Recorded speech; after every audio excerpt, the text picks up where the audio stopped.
यो किन नभात्नु भएको बाबा यो सुगाले खाएको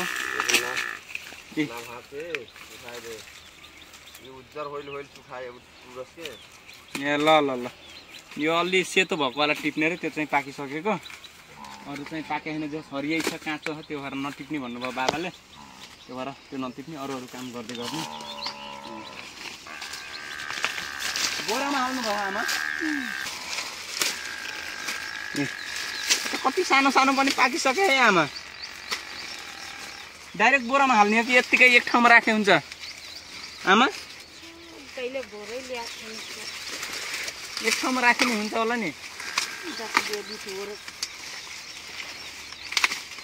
त्यसो भए म बोरा लिएर आउँछु गाइस है बोरामा यति धेरै टिपिसकेँ अझै पनि टिप्न बाँकी छ एक बोरा त मैले टिपिसकेँ होइन अनि फेरिबाट अब टिप्दैछु यहाँनिर यस्तो ठुलो ठुलो यो गुग्गा कि के भन्छ मकै एकदम ठुलो ठुलो हो तर हामीलाई चाहिँ पाक्कल पाक्कल मात्र टिप्ने हो जुन सेतो भएको छ त्योवाला मात्र टिप्ने हो जस्तो कस्तो म देखाउन चाहेँ है एउटा भयो नि देखाइदिउँ हजुरलाई अलि भेट्टाउँदै भेट्टाएन क्या हो यो जस्तो पुरै पाकिसक्यो नि यो सेतो भएको म यो सेतो भएको खालको मात्र टिप्ने हो क्या किनकि यो छिप्पिसक्यो त्यो भएर अब हरियोवाला चाहिँ टिप्न अहिले भएन भन्ने कुरा भएको छ यता पनि छ यहाँ हो यो यस्तो पाकल पाकल टिप्ने हो क्या हो यो सेतो सेतो एउटा भयो यो त्यस पछाडि खै यहाँ यो पनि छिप्पिसक्यो गाइज है देख्नुभयो यो यत्तिकै हेरिरहेको छु क्या म कता कता पाकेको छ अनि ट्याक्क टिप्ने बोरामा हाल्ने ट्याक ट्याक ल यो भयो यता पाकेको छन्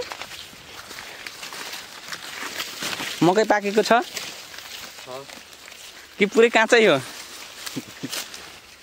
ल पाकेकै टिप्नु भएको छ ल ठिक छ मैले नि खोजिरहेको छु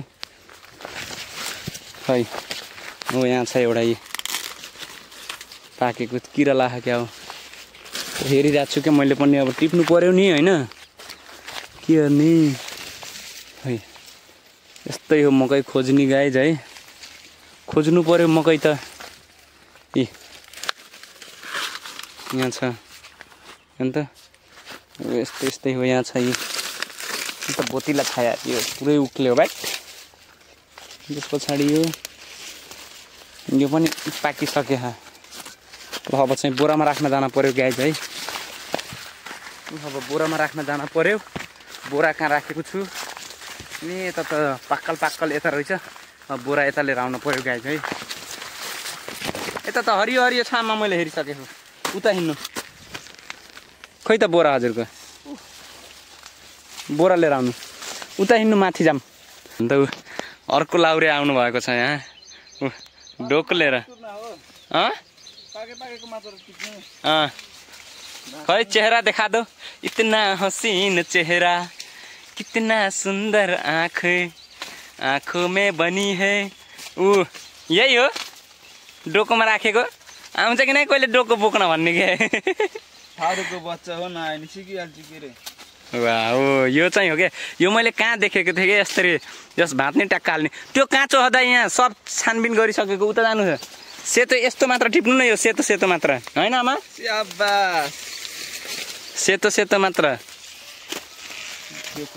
उता हिँड्नु के माथि जा उता म नै उतै आउँछु अब लगाइज अब चाहिँ टिपम है अब गफ गाफ धेरै भयो लगाइज अहिले चाहिँ हाम्रो चाहिँ मकै टिपेर सक्यो अब हामी चाहिँ घर जाँदैछौँ है को भन्दाखेरि उता एकजना हाम्रो विक्रम साथी हुनुहुन्छ अनि अर्को त्यो डोको बोकेको भनेको त्यो हाम्रो दाइ है हामी तीनजना बोरा बोकेर घर जाँदैछौँ हाम्रो घर कहाँ हो भन्दाखेरि त्यहाँ पानी ट्याङ्की देखिरहेको नि हो त्यहीँनिर अब जाँदै हम लास्ट गरौँ यार एक त घाम भयो पसिना पनि आएको आइछ के गर्ने गाह्रो छ गाइज यार मकै टिप्न मजै आउने तर धेरै चिथार्दो रहेछ यार हात होइन ज्याकेट अब घाम हुन्छ यार यत्तिकै त घाम भइरह बाबा हो दाइले त डोको बोकेको अनुभव कस्तो भइरह सजिलो भयो होला डोको बोकेको त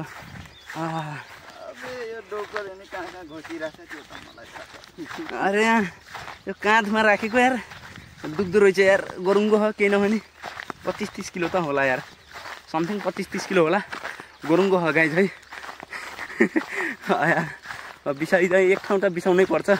म यति बलियो मान्छे पनि होइन कि एकचोटिमा यो घर लिएर जान सकौँ। गाह्रो भइरह। अब गएर टक्क फाल्ने अनि फ्रिजको पानी चिसो खाने भने मजा आउँछ गाई चाहिँ। ल अब हामी जाँदैछौँ। अब एकछिन पुग्छौँ घर है त। अहिले चाहिँ गाई चाहिँ हामी घरको नजिक पुगिसकेका छौँ। यस्तो काँध दुखिरह, पसिना नि लास्ट आइरह। गाह्रो छ हेर्नु त। मेरो घर फाइनल्ली आइसक्यो है। म चाहिँ घर पुगिसकेँ। हेर्नु त बोक्न पर्दा यत्रो गरुङको यार हालत खराब हुँदो पो रहेछ है। गाह्रो छ गाई यार। अलिअलि त मेहनत गर्नै पऱ्यो नि है। अब केही पाउनको लागि केही गुमाउनु पर्छ भन्छ नि यार। खानको लागि मेहनत चाहिँ गर्नुपर्छ है गाई। थकाइ लाग्यो। यी हाम्रो बहादुर सरहरू आउनुभयो घर। डोको बोकेर मकै लिएर आउनु भएको छ घर। ल फ्रिजको पानी निकालौँ, खाइहालौँ चप्प लाएर है। आशिक पानी लिएर आइज फ्रिजको जा। ल गाइज अब लास्ट गर्मी भयो। हेर्नु त पङ्खा चलिरह। आनन्द आयो यार। बाफ्रे गाह्रो छ यार। गर्मी भयो यार। लास्ट गर्मी यो फ्रिजको पानी। ए बा ल फ्रिजको पानी यसमा राख्नु भयो रहेछ। बोतल छैन। के खाँदैछ नि त? के खाँदैछ त? आनन्द आयो यार फ्रिजको पानी। लाउनु खानु। फ्रिजको पानी खाँदा आनन्द आयो गाइज है। आज जो हाम्रो चाहिँ मकै टिप्ने काम थियो खेतमा। अनि मकै पनि सबै पाकेको टिप्यो। अब हरियो मात्र टिप्न बाँकी छ। अब जुन अब खान मन लाग्छ नि उसिनेर हो त्यो मात्र त्यो गर्नलाई एउटा टिप्न बाँकी छ। अब जति खान मन लाग्छ त्यति लिएर आउने। अनि त्यस पछाडि अब पोलेर जिरा पोल्ने, आगोमा टक्क पकाएर मस्त खाने। एकदम मिठो हुन्छ चप्प। बुझ्नुभयो? आजको भिडियो यति नै हो। सो कस्तो लाग्यो मेरो भिडियो? यदि राम्रो छ भने प्लिज कमेन्ट गर्नु होला, लाइक सेयर एन्ड सब्सक्राइब गर्नु होला। सब्सक्राइब गर्न नभुल्नु होला। र मेरो एमटी भ्लग जुन छ यो नयाँ मेरो युट्युब च्यानल र चाहिँ एकदम माया गरिदिनु होला है। हजुरको साथ सपोर्टको एकदम खाँचो छ। थ्याङ्क यू सो मच हजुरले आफ्नो यति किम्ती समय हामीलाई दिएकोमा। Love you guys.